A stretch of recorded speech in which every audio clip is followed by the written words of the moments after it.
So that in that poster, we were on that study, we're really trying to understand whether chemotherapy had late effects in older breast cancer survivors. So we know that patients that receive chemotherapy at higher risk of falls. In general, cancer survivors are at higher risk of falls than non-cancer survivors, and older patients are also at higher risk of falls. So we set out to understand whether patients who received chemotherapy like 5 years ago are more likely to fall compared to their counterparts who didn't receive chemotherapy. And we found like women on Medicare at the time of diagnosis, so 65 years or older at the time of diagnosis, who received chemotherapy, both received and didn't receive chemotherapy. And then we looked to see in the future. So these women were identified between 2012 to 2013, those that were diagnosed around that time. And then we looked around 2018 to 2019 to identify whether they were at higher risk of falls at that, like in later years.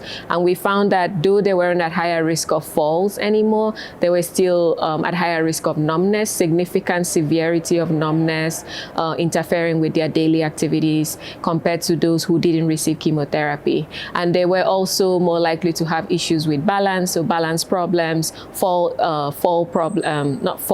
balance problems, and also having conversations with their physicians about what to do to like fall prevention interventions.